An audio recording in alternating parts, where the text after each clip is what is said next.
पूरा टॉपिक है, किताबें लिखेंगे। मुख्तसर सर ये बात करूंगा कि जिस तरह सरमायादाराना निज़ाम एक आलमगीर निज़ाम है ना, तो सोशलिज्म इससे आगे की चीज है, इससे पीछे की चीज नहीं है।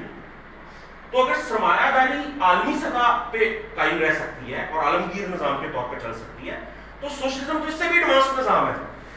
उसके लिए तो आलमी होना सरमायादारी के आलमी होने से भी ज्यादा जरूरी है। और जब रशिया में रेवोल्यूशन हुआ था तो उस वक्त सिर्फ बगावतें सिर्फ रूस में नहीं उभर रही थी। रशिया के रेवोल्यूशन के 2 साल बाद जो है वो 1919 में जर्मनी में बहुत बड़ा रेवोल्यूशन जो हुआ, 1920 में इटली में बहुत बड़ा रेवोल्यूशन हुआ, 1926 के अंदर ब्रिटानिया में बहुत बड़ी रेवोल्यूशनरी जनरल्स थे। क्योंकि यानी कि रशियन रेवोल्यूशन के विद इन 8-9 इयर्स ये जो तमाम तरक्की याफ्ता यूरोपीय ममालिक थे, इनके अंदर रेवोल्यूशनरी मूवमेंट्स जो हुए। मगर बदकिस्मती से इनमें से किसी भी मुल्क के अंदर बोल्शेविक पार्टी जैसी पार्टी जो मौजूद नहीं थी। अवाम ने तमाम तर कुर्बानियां और जुर्रत जो है वो दिखाई, मगर क़यादत के ना होने की वजह से इन तमाम मुल्कों के इनकलाबात के अंदर मेहनत कश तबका इक़्तिदार पर कब्जा करने के अंदर नाकाम रहा। और उसका नतीजा ये निकला कि रूस का इनकलाब आइसोलेट हो गया, दुनिया में तन्हा हो गया जी। और रूस को जो सोवियत यूनियन था, जो सोवियत रूस था, उसको चारों तरफ से साम्राज्य ममालिक में उसकी मुआशी और फौजी नाकाबंदी कर दी। और सिर्फ यही नहीं, बहुत कम लोग, ये बताया नहीं जाता कि 1917 के इनकलाब के बाद 1918 में 21 साम्राज्य ममालिक ने, ब्रिटानिया, फ्रांस और अमेरिका की क़यादत के अंदर, जापान भी था उसके अंदर, ठीक है, और तो और थकी टुटी सल्तनत उस्मानिया भी थी उसके अंदर, ठीक है। 21 साम्राज्य ममालिक ने जो है वो रशियन रेवोल्यूशन को उसके पंगूड़े में मारने के लिए इनकलाबी रूस के ऊपर हमला कर दिया। और 3 साल खाना जंगी हुई थी, जिसमें ये साम्राज्य ममालिक की फौजें थी और जो जार शाही की साबका फौज थी, जो कि जगीरदार शराफिया के ऊपर और जो अमीर किसान थे उनके ऊपर, आम किसान अमीर किसानों पर मुश्तमिल थी, व्हाइट आर्मी जिसको जो है वो कहते थे। 3 साल खाना जंगी हुई, जिसके अंदर फिर सुर्ख फौज ने फाइनली इनको जो है वो शिकस्त जो है वो दी और इनकलाब को जो है वो मुस्तहकम जो है किया। तो इन तमाम कुर्बानियों के नतीजे में इनकलाब बच तो गया, मगर रूस इस सारे प्रोसेस के अंदर जो है वो रूस, एक तो रूस पहले बड़ा बैकवर्ड कंट्री था, रूस जर्मनी की तरह कोई एडवांस कंट्री नहीं था टेक्नोलॉजिकली, पहले बड़ा बैकवर्ड था। फिर फर्स्ट वर्ल्ड वॉर में पहले बर्बाद हो चुका था, उसके बाद रेवोल्यूशन के बाद जब खाना जंगी और साम्राज्य में मुल्कों ने चढ़ाई कर दी, उसमें फर्दर बर्बाद हुआ। और सबसे बड़ा मसला ये हुआ कि जर्मनी, ब्रिटानिया और इटली जैसे जो एडवांस्ड टेक्नोलॉजिकल कंट्रीज थे, वहां पे इनकलाबात नाकाम हो गए।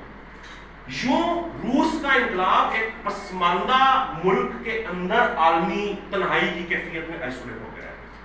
और इस कैफियत के अंदर, इस बर्बादी की कैफियत के अंदर रशियन रेवोल्यूशन के अंदर कुछ खामियां और कुछ डिस्टॉर्शंस पैदा हुई। इसके अंदर सबसे बड़ी खामी ये पैदा हुई कि मेहनत कश तबका चूंकि सारे प्रोसेस के अंदर बड़ा हिट हुआ था, ठीक है, इनकलाब तो उसने बचा लिया उसका दफा करते हुए, मगर इस प्रोसेस में खुद बड़ा डैमेज हुआ, वो बहुत कुर्बानियां उनको जो देना पड़ी। तो इस सारे प्रोसेस के अंदर जो है वो एक अफसरशाहाना पर, एक ब्यूरोक्रेटिक लेयर थी, वो सियासी तौर पे आके काबिज हो गई मेहनत तबके को साइड पे करते। तो सनते ज़मीनें, ये सब कुछ ज़राए पैदावार इज्तिमाई मिल्कियत में रहे, मगर उनको चलाने का जो कंट्रोल था, मिल्कियत वो इज्तिमाई थी, मगर उनको चलाने का कंट्रोल इस अफसरशाहाना पर ने अपने पास आ गया। एक अफसरशाहाना आमरियत मुसल्लत जो है वो होगी, ठीक है, जिसने फिर बहुत सारे ऐसे मसाइल और डिस्टॉर्शन में लंबी डिटेल में नहीं जो जाना चाहता पैदा किए, जिसके नतीजे के अंदर उन तजादात का जन्म हुआ, जिसके नतीजे में फाइनली सोवियत यूनियन जो है कोलैप्स जो हुआ। मगर जो अहम चीज है, हम मानते हैं कि ये खामियां, हमने वजह बताई कि किन जो है वो अब पता इल्जाम क्या लगाया जाता है, इल्जाम ये लगाया जाता है कि रूस को नाकाम हो गया। हम कहते हैं कि रूस नाकाम नहीं हुआ, दावा करते हैं, साबित कर सकते हैं उसको, ऐसी हवा में बात नहीं करते। कैसे साबित कर सकते हैं? नौ इंसान ने अपनी सारी शौरी जिंदगी के अंदर तजर्बात किए। क्या कोई इजाद ऐसी है जो कि तजर्बे के बगैर सीधी मिचोर फॉर्म में आपके सामने आ गई है? कोई ऐसी इजाद? कुछ भी नहीं। ये जो हवाई जहाज बोइंग 747 आप देखते हैं 50,000 फुट की बुलंदी के ऊपर जो 500 मुसाफिर उठा के एक बरियाजों से दूसरे बरियाजों में चला जाता है। जानते हैं पहला जहाज किसने बनाया था? बोला राइट ब्रदर्स ने। कब उसने परवान करी थी? 1902 की बात है।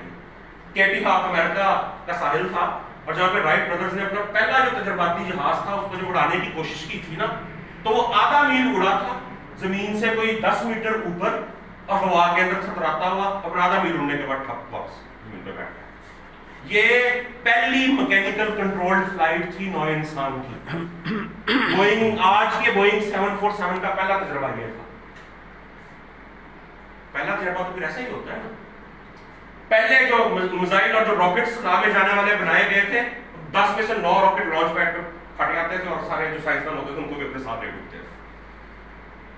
ایسا ہی ہوتا ہے نا.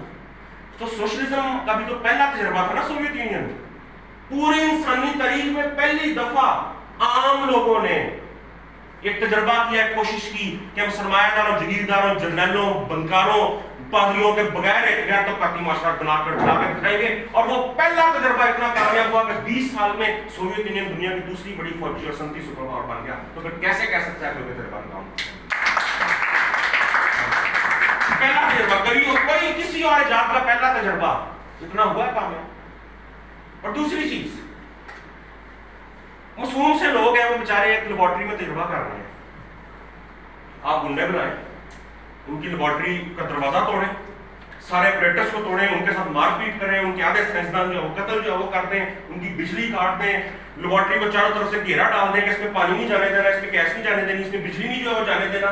ٹھیک ہے, اس کے باوجود وہ لیبارٹری 70 سال چلے اور بڑی زبردست قسم کا انسٹیٹیوشن جو بن جائے, پھر کہیں جا کے ختم ہو, پھر بھی آپ کیا یہ کہیں گے تیرواں کام ہو. ٹھیک ہے, تو ہم بھی مانتے. اور ہاں, جو سوویت یونین کی ناکامی کی بات کرتے ہیں ان سے ذرا یہ بھی پوچھیں کہ سرمایہ داری کتنی کامیاب جو ہے. اپنا بھی جواب دینا.